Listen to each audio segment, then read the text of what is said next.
Hello students, good afternoon. Morning session में equivalent mass base के लिए कैसे निकालते हैं वो टास्क हमने पूरा कंप्लीट कर लिया। स्टूडेंट, अभी भी इक्विवेलेंट मास कंटिन्यू है। आप सोच रहे होंगे मैम इतना लंबा है इक्विवेलेंट मास, तो यस, इसे क्वेश्चंस आने वाले हैं कॉम्पिटिटिव लेवल पे। वो क्वेश्चंस अगर आपको बहुत अच्छे से समझ में आए और अच्छे से आप सॉल्व कर पाओ, इसके लिए ही मैं मेहनत कर रही हूँ कि इक्विवेलेंट मास के रिगार्डिंग कोई भी ऐसा क्वेश्चन ना हो जो हमसे छूट जाए, हमसे ना हो पाए। तो इसलिए हम सोच रहे हैं कि इक्विवेलेंट मास बहुत अच्छे से आपके ब्रेन में सेटअप हो जाए। आज मैं इक्विवेलेंट मास में जो भी पढ़ाने वाली हूँ स्टूडेंट्स, वो इतना इम्पॉर्टेंट है कि आज का पूरा लेक्चर आपको 5 टाइम लिख के प्रिपेयर करना है। रेडॉक्स कपल की जो मैं बात करने वाली हूँ, वो रेडॉक्स कपल आपको पूरे साल तक केमिस्ट्री में बहुत सारे चैप्टर में, जैसे रेडॉक्स चैप्टर आप पढ़ोगे, 12th में जाओगे तो D and A block chapter आप पढ़ोगे, इलेक्ट्रोकेमिस्ट्री चैप्टर आप पढ़ोगे, हर चैप्टर में इसके क्वेश्चंस आएंगे। यानी 11th 12th नीट जी कॉम्पिटिटिव लेवल के लिए इक्विवेलेंट मास एक बेसिक कंसेप्ट है बच्चों, जो अभी हम सीखने जा रहे हैं। Equivalent mass for acid, for base, ये टास्क कंप्लीट हो चुका है। क्या आप मुझे बता सकते हो बच्चों, एसिड के लिए कौन सा फॉर्मूला हम यूज कर रहे थे? Fast, very good, molar mass upon basicity, या इसे एन फैक्टर बोल सकते हैं, ऐसा कुछ सिखाया था ना। और मोलर मास अपॉन क्या बोल सकते हैं? मोलर मास अपॉन क्या? एसिडिटी किसके लिए? बेस के लिए। और प्रीवियस लेक्चर जिसमें एसिड को क्यों बेसिसिटी होता है और बेस को क्यों एसिडिटी होता है, मैंने वो आपको एक्सप्लेन अच्छे से किया था बच्चों। जैसे जेईई वाले बच्चे मुझसे पूछ रहे थे कि मैडम वेट फॉर 1 मिनट, मैंने अभी अभी क्वेश्चन देखा था कहीं पे।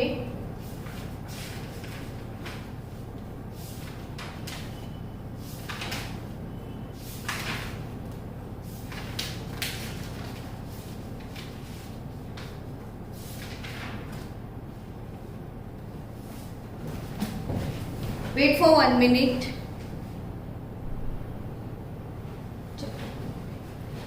स्टूडेंट, एक क्वेश्चन है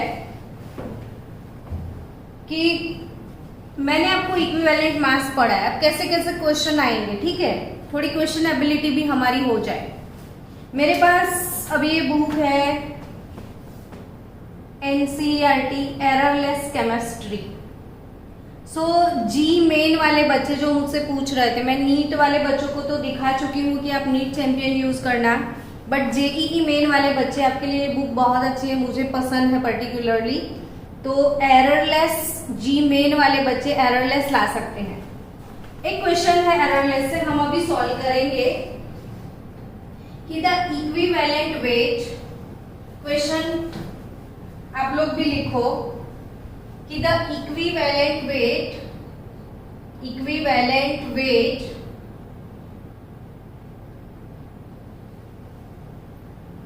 of phosphoric acid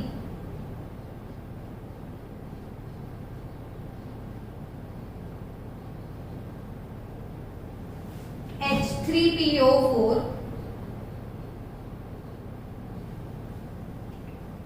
in the reaction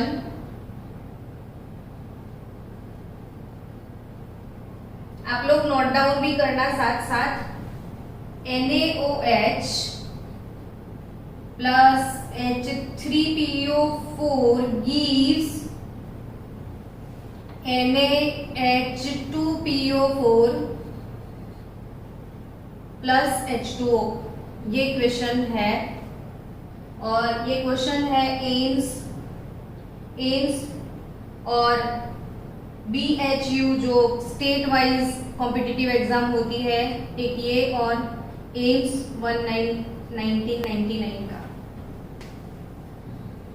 students अभी अभी सीखा बहुत कुछ, ठीक है, उसकी एप्लीकेशन क्या है वो सीखते हैं कि एसिड तो molar mass upon basicity, base molar mass upon acidity. मैंने ऐसे ही बोल देती अगर कि what is the equivalent mass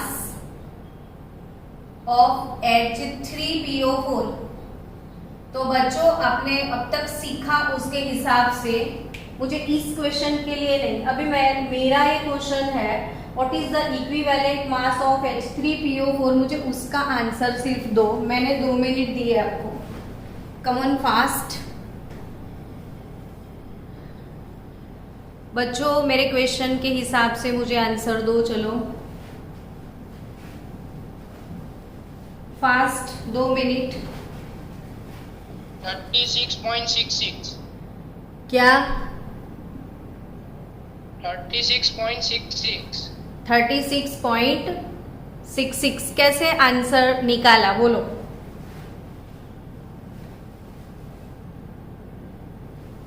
मैं पहले उसका मोलर मास फाइंड किया और उसको डिवाइडेड बाय 3। हाँ, तो आपने जैसे सीखा था कि H3PO4 का मोलर मास चाहिए, तो आप लोग सोचोगे अब कि हाँ भाई ये तो फॉस्फोरिक एसिड है, H3PO4 है, तो अब करोगे क्या? Equivalent mass is nothing but molar mass upon ये एसिड है तो बेसिसिटी, और इसकी बेसिसिटी H3PO4 में 3 हाइड्रोजन रिप्लेसेबल होते हैं, तो ऑब्वियसली आप लिखने वाले थे M/3। यस और नॉट?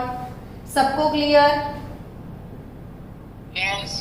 ओके ओके, हाँ। लेकिन यही क्वेश्चन अगर ऐसे आ रहा है, देखो कि the equivalent weight of phosphoric acid in this reaction, particularly in this reaction, तो समझना है आपको कि ये है तो H3PO4, लेकिन ये कंप्लीट न्यूट्रलाइजेशन नहीं दिखा रहा है। देखो कैसे ट्विस्ट होते हैं जेईई मेन में या नीट के क्वेश्चन। थियरी जैसे अभी आपने पढ़ ली, अब उसका एप्लीकेशन कैसे होता है मैं वो सिखाने जा रही हूँ बच्चों, कि equivalent weight of phosphoric acid in this reaction, ऐसे क्वेश्चन आए तो आपको समझना है कि ये तो बेस है NaOH, ये एसिड है H3PO4, और इस बेस और एसिड के बीच में न्यूट्रलाइजेशन तो हुआ है, लेकिन आप नोटिस करो कि H2PO4 है, यानी बच्चों H3PO4 से अगर सिर्फ एक ही प्रोटॉन रिलीज हुआ है, एक ही प्रोटॉन रिलीज होता है, वैसे हम जानते हैं कि ये H3PO4 3 प्रोटॉन रिलीज करता है। कैसे ये भी सीखो, देखो H3PO4 उसके फर्स्ट स्टेज में अगर प्रोटॉन को रिलीज करता है, एक ही मोल वाटर है, 1 मोल वाटर है, सिर्फ 1 मोल वाटर, तो 1 मोल प्रोटॉन रिलीज होगा, H2PO4 माइनस रहेगा, एक प्रोटॉन ही रिलीज हुआ है, H3O प्लस बनेगा। अब बचा जो H2PO4 माइनस, वो और एक प्रोटॉन रिलीज करेगा, सेकेंड प्रोटॉन रिलीज करेगा, तो HPO4 माइनस 2 बनेगा। हाँ बोलो, ये वाला फिर से समझाना। ये वाला H3PO4 है, उसमें कितने प्रोटॉन है वो बताओ मुझे आप। 3 है, 3 है, 3। मैंने कितने मोल वाटर लिया अभी इधर? 1 मोल। 1, तो वो सिर्फ 1 मोल प्रोटॉन डोनेट करेगा कि नहीं? यस। तो H3PO4 से सिर्फ एक ही प्रोटॉन गया, तो बचेगा क्या? इसमें से एक हाइड्रोजन निकाल दो। H2PO4 यस, और H2PO प्लस गया तो plus माइनस रह जाएगा ना। चलो अब H2PO4 माइनस फिर से एक प्रोटॉन रिलीज करेगा तो बचेगा क्या वो बताओ। HPO4 HPO4 माइनस 2 और माइनस एक और एक प्लस चार्ज जाएगा तो और एक माइनस 2 बढ़ जाएगा। चलो second third thing, HPO4 again एक प्रोटॉन रिलीज करेगा। अब बताओ, चलो मैं वेट करती हूँ, आप ही मुझे आंसर दो। PO4 minus 2H3O plus yes, very good बच्चों, यही चीज इंपॉर्टेंट होती है। ये चीज आपको खुद समझ में आनी चाहिए और मुझे ना अभी हर एक लेक्चर में आपको सारे जो बेसिक है वो ही सिखाने हैं। सो बने रहिए, be in touch with me, question पूछते रहिए, मजा आता है। चलो अब स्टूडेंट आप समझ गए कि H3PO4 के पास अगर 3 प्रोटॉन है तो वो फर्स्ट सेकेंड और थर्ड 3 स्टेप में रिलीज हुए हैं। तो ये फर्स्ट स्टेप है, ये सेकेंड स्टेप है। अब मैं तीनों का टोटल करूं इक्वेशन का, तो तीनों इक्वेशन का टोटल लगाओ तो ये कैंसिल हो जाएगा, ये कैंसिल, बचेगा क्या H3PO4 plus 3H2O gives PO4 minus 3 plus 3H3O plus। yes or not, हाँ या ना आंसर चाहिए मुझे। Yes तो आप समझे, ये चीज आप समझे कि ये प्रोटॉन, ये एसिड ट्राइप्रोटिक एसिड है। कैसा एसिड है? ट्राइप्रोटिक, यानी इसमें 3 प्रोटॉन है। तो वो 3 प्रोटॉन को कितने स्टेप में रिलीज करता है? 3 स्टेप। तो ये 3 स्टेप कुल मिला दो तो ये फाइनल स्टेप, जिसे हम फाइनल स्टेप या नेट प्रोसेस बोल सकते हैं, ये नेट प्रोसेस इसको बोल सकते हैं। ठीक है बच्चों, यस और नॉट फिर से बताओ, मुझे कोई जल्दी नहीं है पढ़ाने की। जब तक आपको समझ नहीं आता हम आराम से जाएंगे, हम 10 लेक्चर भले एक्स्ट्रा लगा लेंगे। मेरे को बताओ ये समझ आया कि नहीं आपको? Yes ma'am okay, Yes, ma'am. तो H3PO4 यस, दिल से समझ आया ना कि दिमाग से? Yes ma'am दिल से समझ आया। अब चीज देखो बच्चों कि कहीं आपको ये वाला इक्वेशन दिख रहा है और यहाँ पे NaH2PO4 दिखा तो आप समझ सकते हो कि H3PO4 ने कितने प्रोटॉन रिलीज किए हैं अभी? 1 प्रोटॉन।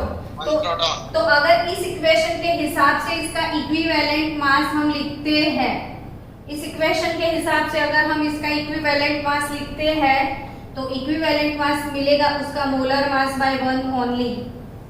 कितने बच्चों को ये समझ आया? कितने बच्चों को समझ आया? सबको समझ आया? तो equivalent mass molar mass by 1 क्यों हुआ? क्लियर है ना सबको? Yes यस, ऐसे इसके क्वेश्चंस ट्रैक करने हैं। मैं आज के लेक्चर के बाद जो नेक्स्ट लेक्चर मेरा होगा उसमें इक्विवेलेंट मास के बेस्ड जितने MCQs है मैं उसकी प्रैक्टिस करवाने वाली हूँ, तो आप ये वीडियो जरूर देख के रखना। चलो आगे बढ़ते हैं। आज हमें बहुत सारे और टॉपिक करने हैं। बोलो फिर से फास्ट, बोलो। हमने मोलर मास के नीचे हाँ मैम कौन लिखा है कि प्रोटॉन एक रिलीज हुआ इसकी? क्या मैम अपने इक्विवेलेंट मास में equals to molar mass upon 1 लिखा है कि 1 प्रोटॉन रिलीज हुआ इसलिए। हाँ, जितने प्रोटॉन रिलीज होते हैं उतने ही लिखने हैं आपको। चलो इक्विवेलेंट मास की मैं बात करूं तो मैं चलो इस बात पे मैं आपको एक रिवीजन दे देती हूँ कि मैंने आपको बच्चों एसिड वाले लेक्चर में ये 3 एसिड के बारे में बताया था। ये 3 एसिड के बारे में बताया था, याद है ना? मैंने 5 टाइम लिखने को बोला था। ओके, तो या क्या आप इन तीनों के नाम मुझे बता सकते हो आज फिर से? Yes ma'am. बोलो। पहला फॉस्फोरिक, दूसरा फॉस्फोरस और तीसरा हाइपोफॉस्फोरस। यस, ये फॉस्फोरिक एसिड है, ये फॉस्फोरस है और एक काइपो, तो इट इज हाइपो।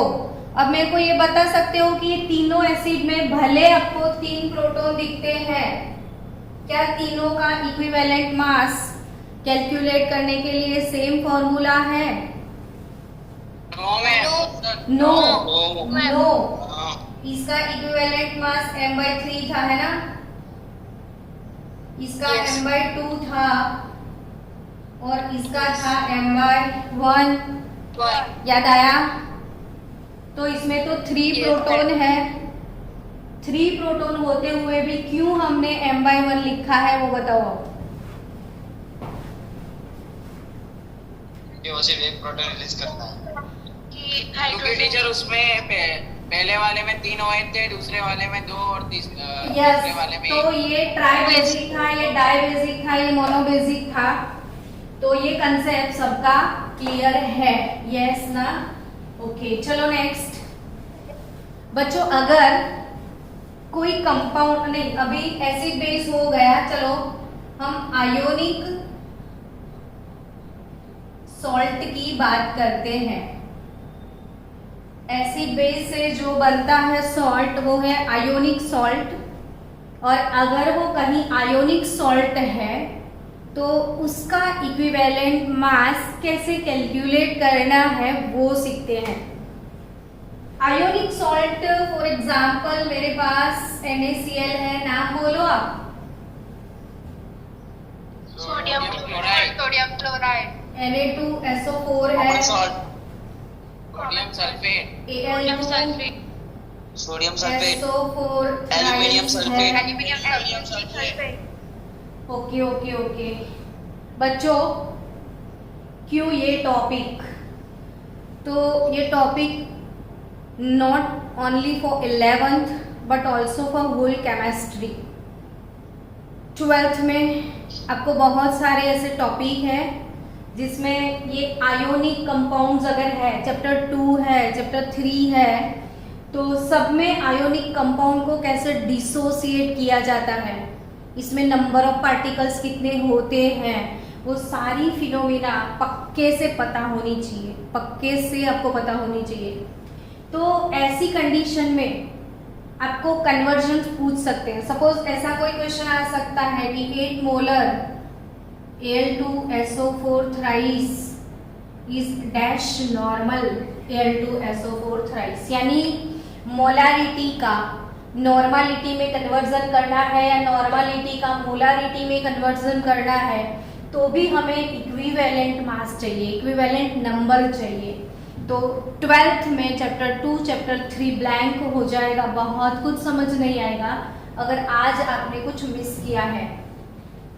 चलो NaCl, Na2SO4, Al2SO4 थ्राइस, अभी आप प्री मैच्योर हो, मतलब छोटे छोटे बच्चे हो, मुझे इसका आयोनाइज्ड इक्वेशन लिखवाओ ना बच्चों।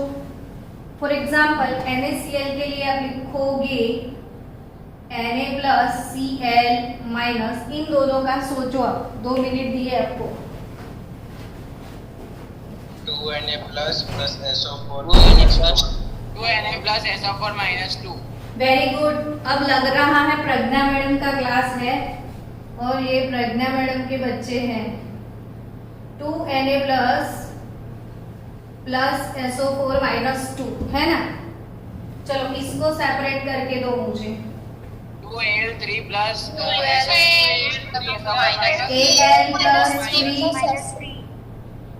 Al+3SO4 -2। सबसे पहले ये पता चला होना चाहिए इसकी टोपी इसके सर, इसकी टोपी इसके सर, ये 2 इसका है, 3 इसका है। तब भी मैंने आते ही, जैसे आप 11th में आए, मैंने एक लेक्चर दिया था फॉर्मूला फॉर्मेशन, याद आया ना आपको? तो formula formation is the basic of chemistry, वो नहीं पढ़ा तो कुछ नहीं पढ़ा केमिस्ट्री में।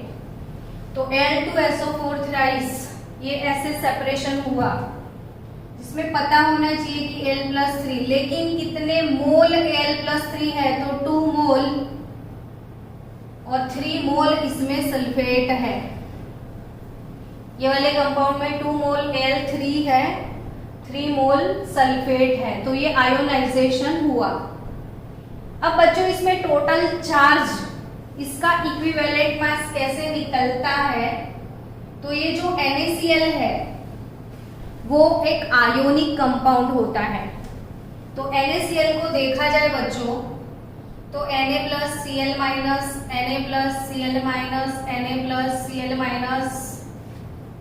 तो इसका पूरा जो लेटिस बनता है उसमें ऐसा नहीं होता है कि सिर्फ एक ही सोडियम हो और एक ही क्लोरीन हो। There are so many sodium ion, so many chloride ion, इसलिए उसका मोलर मास हम कैलकुलेट नहीं कर सकते। सिर्फ NaCl इसका फॉर्मूला उठा के जो मास मिलता है उसे जनरली हम फॉर्मूला मास बोलते हैं। So in case of ionic compound बच्चों, in case of ionic compound वही, वैसे हमारे मन में तो हम चलते रहते हैं मोलर मास, ठीक है, लेकिन उसे मोलर मास बोलना उचित नहीं है, उसे वो बोलो फॉर्मूला मास, तो बेटर वर्ड है उसके लिए फॉर्मूला मास। क्योंकि NaCl एक छोटा सा फॉर्मूला लेके आप मास निकालते हो, पूरा NaCl अपने आप में एक बहुत बड़ा क्रिस्टल होता है, तो इसका मोलर मास जिसे हम मन में सोचते हैं फॉर्मूला मास, अब इसके लिए फॉर्मूला मास या m लिख दो चलेगा, लेकिन अपॉन क्या, तो वो चार्ज ऑफ कैटायन और एनायन कुछ भी लिख दो। तो टोटल बैलेंस चार्ज Na के ऊपर +1 है, Cl के ऊपर -1 है, तो इसका फॉर्मूला मास बाय चार्ज इसका 1 रहेगा। तो NaCl में सोडियम का 23 है, क्लोरीन का 35.5 है, तो formula mass 58.5 divided by 1 NaCl का इक्विवेलेंट मास। चलो अब हम बात करते हैं Na2SO4 की। कहीं आपको इसका मोलर मास या इक्विवेलेंट फैक्टर निकालना है, तो इसका n factor, equivalent factor n factor क्या निकलेगा, तो चार्ज देखो, सोडियम के ऊपर +1 चार्ज इंटू 2, यानी इस साइड टोटल पॉजिटिव चार्ज +2 है, टोटल नेगेटिव चार्ज -2 है, तो इसके लिए इक्विवेलेंट मास वो फॉर्मूला मास, जो भी फॉर्मूला का मास रहेगा वो डिवाइडेड बाय n फैक्टर हमें लेना है, इसमें 2, तो इसका कितना होगा, क्वेश्चन मार्क, आपका answer, I am waiting for your answer. m भी लिख दो, फॉर्मूला मास मन में बोल दो, m/6, m/6, that's great, I am happy with you, m/6, very happy today, कि मुझे फीलिंग आ रही है कि मेरा क्लास जमता है, क्लास अपना। तो आपको अच्छे से समझ आया है कि आयोनिक सॉल्ट होते हैं, तो आयोनिक सॉल्ट में उसका इक्विवेलेंट मास कैसे निकालते हैं, तो formula mass divided by total charge, ये +2 -2, इसमें 3 × 2 +6 और -6 हो जाएगा, ठीक है ना बच्चों। नेक्स्ट मैम, मतलब आयोनिक सॉल्ट में दोनों कैटायन और एनायन के चार्ज सेम होने चाहिए टोटल। हाँ, दोनों का हमेशा, जब भी कोई आयोनिक कंपाउंड बनता है तो वो इलेक्ट्रिकली न्यूट्रल होता है, यानी जितना उसमें पॉजिटिव चार्ज होता है उतना ही उसमें नेगेटिव चार्ज भी होता है। बच्चों चलो अब आयोनिक सॉल्ट समझ आ गई आपको। नेक्स्ट बात करें कि equivalent mass of an element in given compound, अगर आपको कोई कंपाउंड दिया गया है और उस कंपाउंड के अंदर उस एलिमेंट का इक्विवेलेंट मास निकालना है। फॉर एग्जाम्पल आपके पास कंपाउंड है CuO एंड Cu2O। ये दो कंपाउंड में क्या डिफरेंस है? कोई जीनियस बच्चा है जो मुझे बता सकता है कि ये दोनों कंपाउंड में डिफरेंस +1 है। किस में +1 है? वैलेंसी का डिफरेंस है, वैलेंसी का डिफरेंस है। बहुत अच्छा, रियली ग्रेट, रियली अमेजिंग, आपने बहुत अच्छा आंसर दिया बच्चों। ये CuO और ये Cu2O, तो इसमें Cu का वैलेंसी +2 है और इसमें Cu का वैलेंसी +1 है। कोई बच्चा क्लास में अगर ऐसा है जो बोलेगा मुझे नहीं पता मैम, कैसे पता चलेगा, तो एक शॉर्टकट ट्रिक दिखाती हूँ।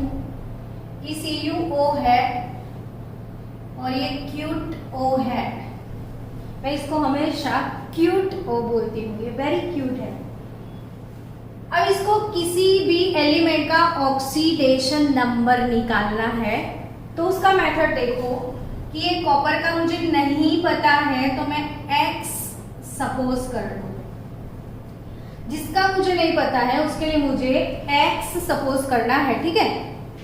अब बच्चों X प्लस ऑक्सीजन का कितना होता है? ऑक्सीजन जब ऑक्साइड फॉर्म में होता है तो वैलेंसी कितना होता है, कोई बताएगा? 16 वैलेंसी 2 -2 -2 O -2 रहता है और उसका टोटल चार्ज 0, पूरे कंपाउंड का टोटल चार्ज 0, तो X -2 is 0, so X is nothing but 2. So in CuO, oxidation state of copper is nothing but +2. Now for Q2O, copper का नहीं पता है, X सपोज कर लेते हैं, लेकिन इसमें दो कॉपर है तो 2X, ऑक्सीजन के लिए -2 is equal to 0, so 2X is equal to 2, so X is +1। तो जिन बच्चों को नहीं पता था उन बच्चों को डेडिकेट किया ये कि नहीं पता है तो हम ऐसे कैलकुलेट कर सकते हैं, ठीक है। एक बार रिपीट करोगे? नहीं पता चला। एक बार रिपीट करो। बाप रे बाप बच्चों, थोड़ा फोकस भी रखो, ये वीडियो भी रिकॉर्ड होता है। CuO, Cu के लिए X सपोज करो, ऑक्सीजन का चार्ज होता है -2, ओवरऑल चार्ज ये वाले कंपाउंड का है 0, तो X is 2 + 2। इसमें कॉपर का नहीं पता है तो ट्वाइस X सपोज करो कॉपर के लिए। ऑक्सीजन का charge -2, that is equal to 0, 2X is 2, so X is nothing but +1। आया समझ? ठीक है, चलो। तो ये दोनों कंपाउंड में यही डिफरेंस है कि एक में कॉपर 2 है, एक में कॉपर 1 है। अब आपको कोई बोले कि calculate the equivalent mass of copper in CuO and Cu2O, तो कैसे निकालोगे इक्विवेलेंट मास? तो इसके लिए इक्विवेलेंट मास हो जाएगा मोलर मास डिवाइडेड बाय 2। ये पूरे ऑक्साइड का इक्विवेलेंट मास नहीं निकाला है, equivalent mass of copper only. और as we know that atomic mass लगता है, खाली कॉपर है तो 1 मोल कॉपर का एटॉमिक मास होता है 63.5। सिर्फ हम इसमें से कॉपर का ही निकाल रहे हैं, इक्विवेलेंट मास, तो डिवाइडेड बाय 2, तो 31.8 ग्राम पर इक्विवेलेंट इसका निकलेगा इक्विवेलेंट मास। और इसमें कितना आएगा, तो मोलर मास बाय 1 आएगा, क्योंकि इसमें कॉपर वैलेंसी +1 है, तो 63.5 बाय 2 नहीं 1 होगा, तो 63.5। तो बच्चों CuO में कॉपर का इक्विवेलेंट मास 63.5 बाय 2 होगा और इसमें 63.5 होगा। Done? Done. Okay yes ma'am. Okay okay, next. Ma'am हाँ। पीरियोडिक टेबल में 118 एलिमेंट के सारे के आइसोटोप्स होते हैं? यस, ऑलमोस्ट सबके आइसोटोप्स तो है। हम लेंगे एक लेक्चर कि आइसोटोप्स होते हैं तो मोलर मास कैसे निकालते हैं। Wait for 1 minute student. चलो, वीडियो रिकॉर्डिंग सही चल रहा है।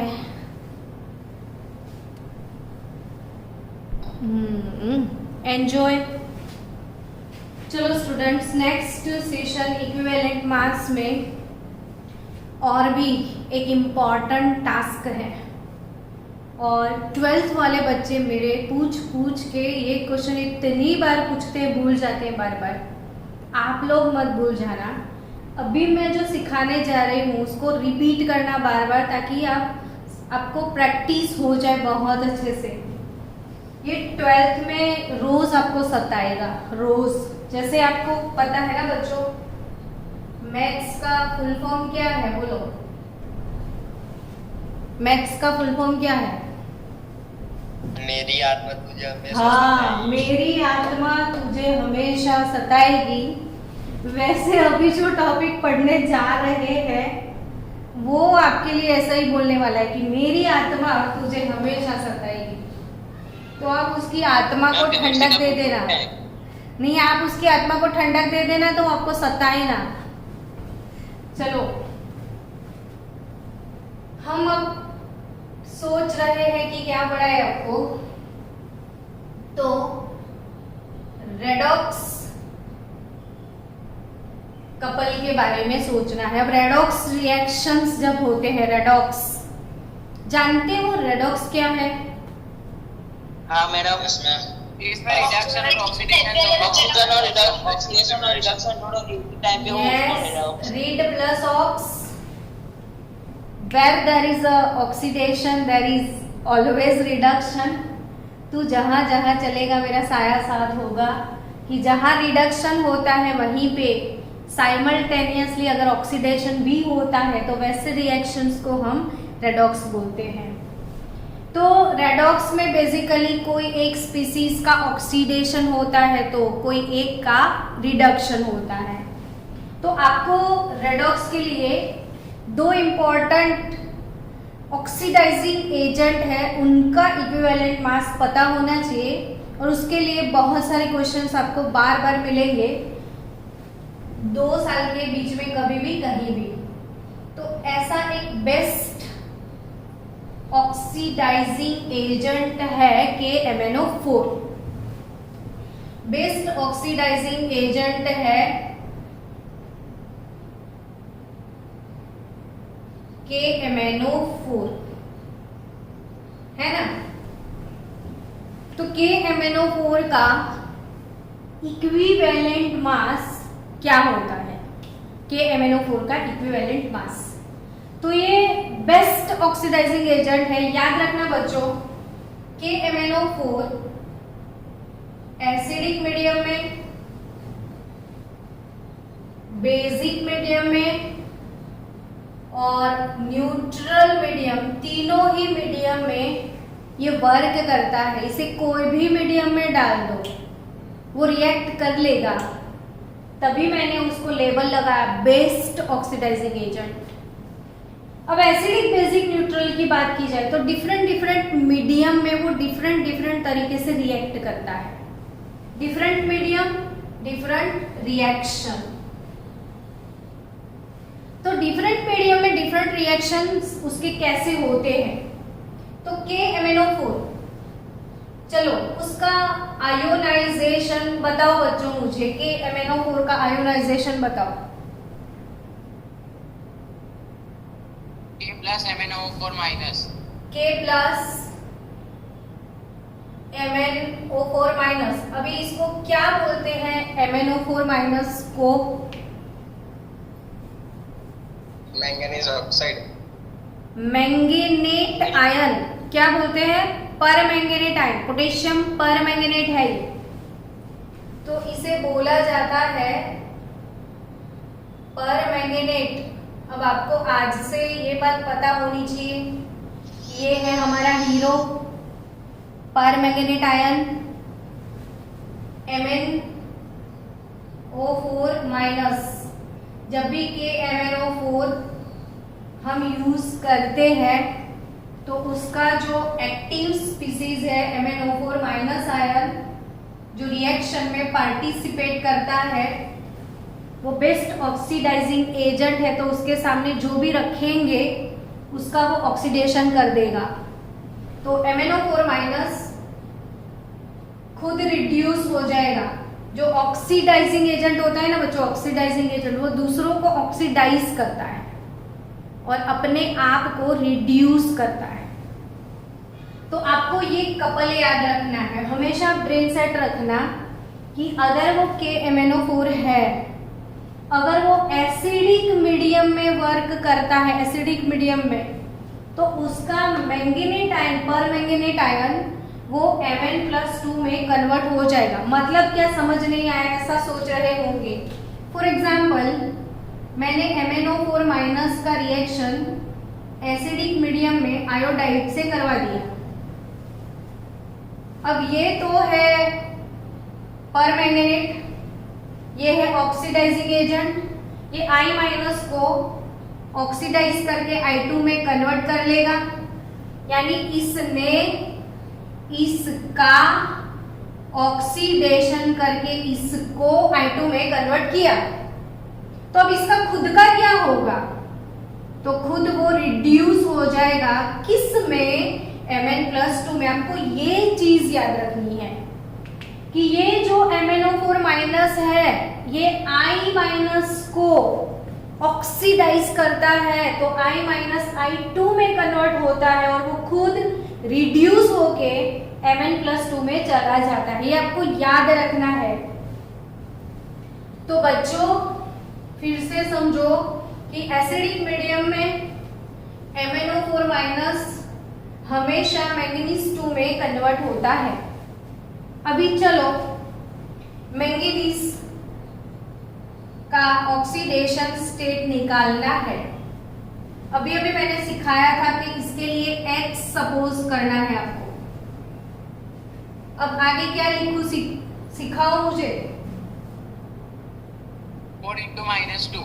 4 ऑक्सीजन का -2, कुल मिला के कितना चार्ज लिखूं मैं? 0। नहीं 0। नहीं नहीं, इसके ऊपर चार्ज कितना है? 1 समझे? तो ये हो गया -8। तो कितना आंसर आएगा वो बताओ ना। 7 दैट्स गुड। मुझे लग रहा है बच्चों आपको मजा आ रही है कि नींद आ रही है?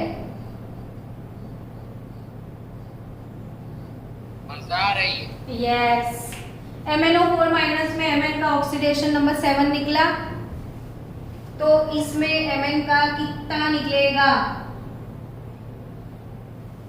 +2।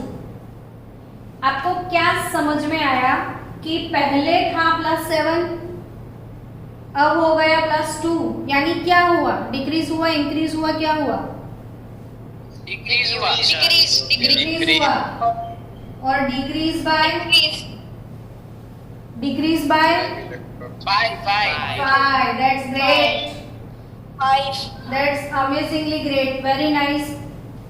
तो इसे इसका मतलब क्या होता है कि वो डिक्रीज कैसे होता है? इसका मतलब ये होता है कि MnO4 माइनस उसने 5 मोल इलेक्ट्रॉन गेन किए और वो कन्वर्ट हो गया Mn2 में। इसका रियल मतलब ये होता है कि आपको ये चीज पता है कि किसी का अगर रिडक्शन होता है तो वो इलेक्ट्रॉन को गेन करता है। तो ये इसका ऑक्सीडेशन नंबर डिक्रीज हो चुका, मतलब उसका खुद का रिडक्शन हो चुका। तो MnO4 minus gains 5 mole electron and converts into Mn+2। ये बहुत अच्छे से याद रखना। तो बच्चों इसका इक्विवेलेंट मास, आपको बहुत सारे ऐसे प्रॉब्लम्स आएंगे जिसको सॉल्व करेंगे तो जरूरत पड़ेगी कि एसिडिक मीडियम है KMnO4 दिया है, एसिडिक मीडियम है KMnO4 दिया है, तो उसका इक्विवेलेंट मास आप कैसे निकालोगे? तो KMnO4 का पूरा मोलर मास डिवाइडेड बाय आपको लिखना है 5, यानी कि इसके लिए फॉर्मूला बनेगा equivalent mass is equal to molar mass upon change in oxidation number, change in oxidation number. तो ऑक्सीडेशन नंबर 7 से 5 2 हुआ, डिक्रीज बाय 5 का चेंज आया तो m/5। तो प्लीज ये स्पीसीज बहुत अच्छे से प्रिपेयर करिएगा। आप इसको फ्रिक्वेंटली रिवाइज करना तो आपका हो जाएगा। चलो MnO4 minus strong basic medium में क्या होगा? तो MnO4 माइनस जो कि है पर्पल कलर का होता है, और अगर आपने स्ट्रॉन्ग बेसिक मीडियम प्रोवाइड किया तो वो कन्वर्ट हो जाएगा MnO4 माइनस 1 में, जो कि ग्रीन कलर का होता है। तो कहीं आपने KMnO4 का पर्पल सॉल्यूशन लिया और थोड़ा सा उसमें बेस डाल दिया तो ग्रीन कलर का हो जाएगा। अब आप सोचो कि डिफरेंस क्या है? तो डिफरेंस मैंने गलत लिख दिया, ये है, ये MnO4 माइनस से हो जाएगा MnO4 माइनस 2 इन बेसिक मीडियम। सो बच्चों ये है परमैंगनेट,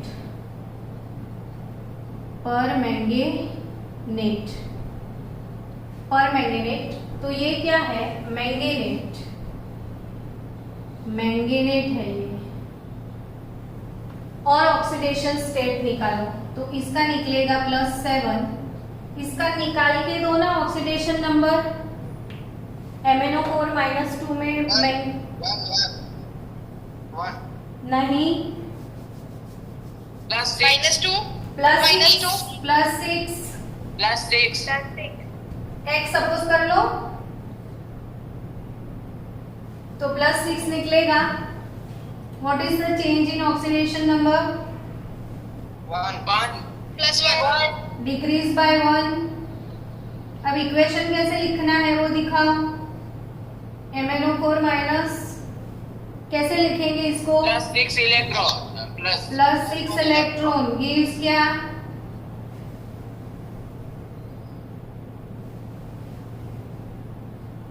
सिक्स नहीं भाई, एक ही आएगा ना।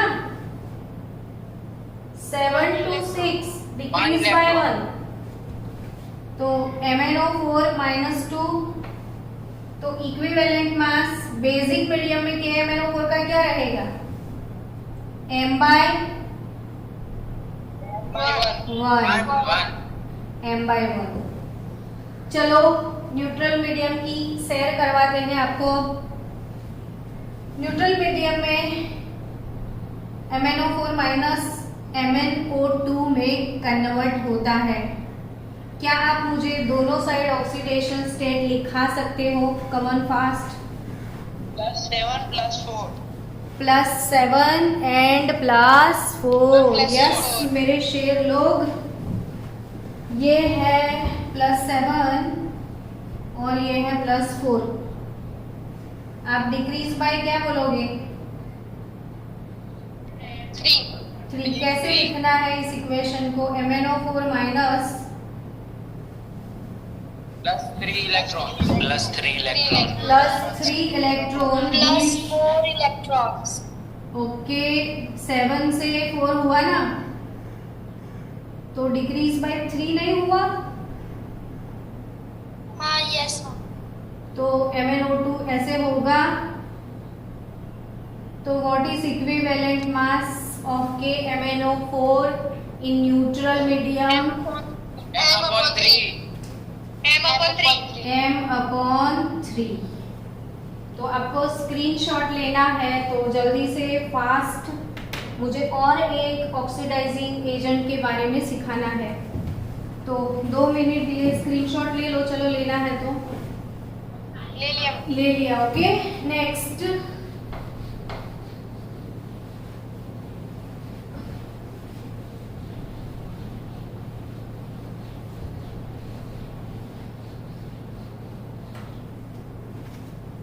चलो नेक्स्ट लेक्चर की मैं बात कर रही हूँ। आज 4 बजे फिर से एक लेक्चर होगा, सुना सबने आपने? अच्छा 4 o'clock आपका कोई लेक्चर है आज? Yes ma'am. फिजिक्स का है। बिस्किट, चाय बिस्किट खाए। ओके, तो मैं आपको एक वीडियो सेंड कर दूंगी, कोई बात नहीं। K2Cr2O7। मैम आप बहुत लंबा हो गया, ये तो कल वीडियो में भी देखा था। K2Cr2O7। तो K2Cr2O7 सिर्फ एसिडिक मीडियम में वर्क करता है, वो बेसिक न्यूट्रल मीडियम में वर्कआउट नहीं करता है। तो उसमें एक्टिव स्पीसीज है Cr2O7-2। किसी को नाम पता है इसका? Potassium dichromate. तो ये Potassium नेगेटिव dichromate। रेडिकल जो है उसका नेम है डाइक्रोमेट। क्या नाम है इसका? डाइक्रोमेट है ये, ठीक है। तो ये है डाइक्रोमेट। अब डाइक्रोमेट जो है Cr2O7-2, वो एसिडिक मीडियम में कन्वर्ट होता है क्रोमियम 3 में। अब इसको समझना पड़ेगा ध्यान से कि इधर Cr2 2 क्रोमियम है, तो इथे भी हमें 2 ऐसे लिखना पड़ेगा, ये तो बैलेंस नहीं होगा। तो इसे पहले बैलेंस कर दिया। क्या अब दोनों साइड के ऑक्सीडेशन स्टेट मुझे आप बता सकते हो? ऑक्सीडेशन स्टेट ऑफ क्रोमियम वहाँ पे 6, वहाँ पे 6 और इधर इधर 6 और वहाँ पे 12। हाँ, तो ये 3 2 6 हो गया। और इधर आप निकालोगे ना एक सपोज करके तो 6 निकलेगा, लेकिन वो एक क्रोमियम का है, सिंगल का है। We have double chromium here, so it is 12 here. तो Cr2O7-2 प्लस 12, ये प्लस 6, 12 से लेके 6 डिक्रीज बाय 6। तो इस इक्वेशन को कैसे लिख सकते हैं वो सिखाओ। तो Cr2O7 Now 6 -2 electrons give to Cr3 plus. Cr2O7-2 plus 6 Plus electron. 6 electron. तो इसका इक्विवेलेंट मास क्या होगा? M/6. M/6। तो इट्स डन नाउ। ऐसे बहुत सारे स्पीसीज है। अब ऐसे ही आप दोनों साइड के ऑक्सीडेशन स्टेट से पता चल जाएगा आपको। तो आई थिंक ये समझ में आ चुका है। यस ओके, तो मिलते हैं कल। मास निकलेगा वो पूरे एक मिनट अपन बात करते हैं लेक्चर को एंड करके, वीडियो बंद करके, ठीक है? Bye ma'am. नहीं रुको,